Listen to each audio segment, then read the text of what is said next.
দেশবাসীর কাছে প্রশ্ন, কেন এড়িয়ে যাওয়া হয়েছে? কেন আমাদের দেশে মানবাধিকার এখানে অফিস দরকার? এটা তো প্রয়োজন ছিল ভারতে, মুসলমান নিধন চলছে।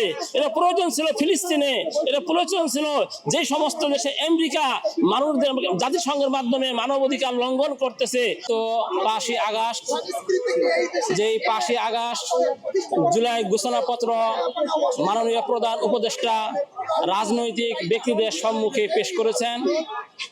সারা দেশ থেকে মানুষ এসেছে। সেই ঘোষণাপত্রে অনেক ক্ষেত্রে আমরা হতাশ হয়েছি।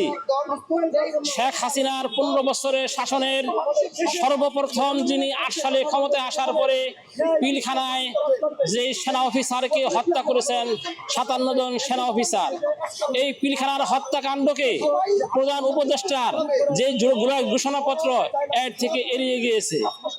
এবং শাপলা চত্বর 2013 সনে যে মর্মান্তিক ঘটনা আলেম ওলামাদের উপরে নির্মম অত্যাচার নিপীড়ন শেখ হাসিনা চালিয়েছিল, হাজার হাজার আলেমদেরকে, নিরীহ মানুষদেরকে হত্যা করেছিল, শহীদ করেছিল, সেই শাপলা চত্বরের এজেন্টটা সেটাও এই ঘোষণাপত্রের মধ্যে আনা হয় নাই।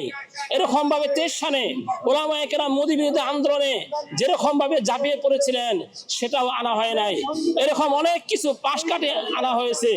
আমরা কি, উনি বলেছেন 90-এর কথা, 90 একটা আন্দোলন হয়েছিল এরশাদ বিরোধী, কিন্তু এর থেকে তো ভয়াবহ আন্দোলন হয়েছিল শাপলা চত্বরের ঘটনা, এর থেকে ভয়াবহ হয়েছে পিলখানার হত্যা। এগুলি কেন আনে নাই?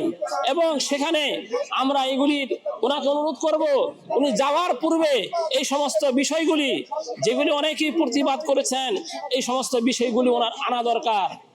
আর বিশেষ করে হলো জাতিসংঘের যে ব্যাপারটা রয়েছে মানবাধিকার কমিশন, আমরা দেখতে পাই ডক্টর ইউনূস সাহেব বিভিন্ন সময় কোনো সমস্যায় পড়লে রাজনীতিবিদদেরকে ডাকেন, রাজনীতি দলকে নিয়ে আলোচনা করেন বিভিন্ন বিষয়ে, কিন্তু জাতিসংঘের মানবাধিকার কমিশনের অফিস হবে আমাদের দেশে কোনো রাজনীতিবিদের সাথে, কোনো দলের সাথে আলোচনা করছেন কিনা এটা আমি জানতে পাই নাই। আপনারা জানেন কিনা? দেশবাসীর কাছে প্রশ্ন, কেন এড়িয়ে যাওয়া হয়েছে? কেন আমাদের দেশে মানবাধিকার এখানে অফিস দরকার? এটা তো প্রয়োজন ছিল ভারতে, মুসলমান নিধন চলছে। এটা প্রয়োজন ছিল ফিলিস্তিনে, এটা প্রয়োজন ছিল যে সমস্ত দেশে আমেরিকা মানুষদের জাতিসংঘের মাধ্যমে মানবাধিকার লঙ্ঘন করতেছে, ওই সমস্ত দেশের মধ্যে প্রতিষ্ঠিত না করে, কোন রাজনীতিবিদদের সাথে আলোচনা না করে, দেশবাসীর সাথে আলোচনা না করে উনি যেই জিনিসটা করেছেন এটা অত্যন্ত দুঃখের বিষয়।